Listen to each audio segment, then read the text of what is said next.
Today we will discuss this experiment to determine the friction coefficient for a pipe of different diameter. For this, we are having apparatus by the name of pipe friction apparatus, specially designed for this experiment, a measuring tape and a stopwatch. Now, if you see this diagram is for our apparatus. In this apparatus, we will be having different dia GI pipes which are attached to a common header, which is getting supplied from a pump that is attached to it through a flexible pipe. On each GI pipe, there are two pressure tappings, and the distance between these two tappings is fixed. It is around 2 meters, and these two tappings, they are attached to a U-tube manometer to measure the pressure difference between the two tappings is used to find out the head loss that has taken place between two tappings. Now, there is also a correction tank which is used to measure the flow rate, which is similar to what we have seen in other experiments also. Now, I will take you to the setup and explain all these points there again, and then we will come back to this observation table and do one calculation to find out the friction coefficient for the pipe that we are using. Students, this is our pipe friction apparatus. You can see there are different dia pipes. So you can see this is pipe is of 15 mm, this is 20 mm pipe, this is 25 mm pipe, and this is 32 mm pipe. They are only attached to this header, which is getting supplied from this centrifugal pump. There is a manometer. Okay, you can see there is a manometer attached, and this manometer is having attached to the pressure tappings. There are two tappings on each pipe. You can see this is tapping 1 and this is tapping 2. Distance between these two tapping is 200 centimeter or 2 meter. Now these tappings, they are attached to this mercury U-tube manometer. Now you can see here also there is a measuring tank also available in this setup for measurement of the flow. You can measure the flow rate that is taking place through these pipes with the help of this attachment. Now I will switch on my apparatus and I will take one reading and show you how to take the readings of flow measurement and your pressure measurement. Students, now you can see I have switched on my apparatus, and you can see the water is flowing through this first pipe, that is 50 mm pipe. You can see, and all pipes are closed. Now the water is flowing only through the first pipe. Now water is flowing through. You can see this, we can use here this tank to measure the flow rate. I am just maintaining the first level. Okay, I am just maintaining initial level. You can see the liquid is rising up here in this tank, and I have maintained the first level, which is 4 centimeters. Now I will take the stopwatch and start transferring my liquid.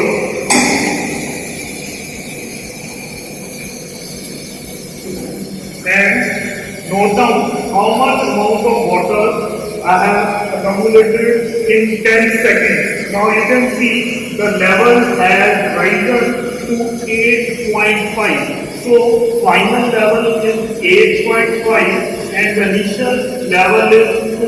You will note down this when we go back to the observation table. We will do the calculation regarding it. And for measuring the pressure, you can come on this side. We are having manometer set up for this. Now I am at, you can see initially both the links, okay, the mercury link in both the manometers, they are at same level. Now when I switch on my walls, you can see the pressure difference has come. Okay, you can see the pressure has broken in this limb and the pressure is less in this limb and more in this limb. So that's why this limb has gone down and this has come up. You should note down what is the level here. So this level is 23 and this level is 4.2. So you may note down this also. This is 23 and this is 4.2. Now we are moving back to our observation table.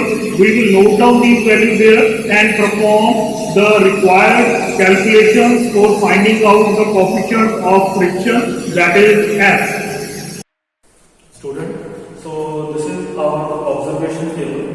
We have performed one reading corresponding to 15 mm pipe. So the dia of the GL pipe I have written is 15 mm, which is equal to 1.5 centimeter. Length of the pipe between the two pressure tapping, I have told you already, it is 200 centimeter. Area of the collection tank, it is 40 by 40, so it will come out to be 1600 centimeter square. Now this you have noted down, I have told you to note down the manometric readings. Left limb in centimeter, I have told you it is 23 and right limb it is 4.2. Now the difference in both head, it is 23 minus 4.2, which will come out to be 18.8. Now this is in terms of mercury. If we want to calculate in terms of water, you will multiply by the difference of two densities, that is density of the mercury and the density of the water, which will be 12.6. So if you multiply 18.8 by 12.6, you will get 236.88. Now coming to the discharge measurements. Now the initial level of the tank, I have told you it was 4 centimeter. Final level was 8.5 centimeter and the area of the tank is 1600. Now if you use this, and this is the amount of the volume that is coming in 10 seconds. If you divide that by 10, you will get the discharge, which will come out to be 720. Now these are the calculations for your discharge and pressure difference. Now in order to calculate our objective, that is friction coefficient, we will be using Darcy equation. You are familiar with this form. We have seen the derivation of this also in our theory class. HF is equal to FLV square upon 2GD. Now if you convert this in terms of flow rate, here it is in terms of velocity. If you convert this formula in terms of flow rate, it will be 8FL Q square upon pi square GD raised to power 5. Now from here you can calculate the friction coefficient and you can convert the friction coefficient and you will get this form. F will be is equal to pi square G D raised to power 5 HF whole divided by 8L Q square. Now you can see, you know the value of G, you know the value of D. D is 1.5. You know the value of HF, pressure difference in terms of water, which we have calculated is 236.88 divided by 8L. L is 200, Q you have calculated 720. If you substitute these values, you will get the value of F to be 0.029. Now this is corresponding to 1 pipe. Similarly, you can do the number of readings. You can repeat the procedure for different pipes also and can find out the friction coefficient for different pipes by similar process. Thank you.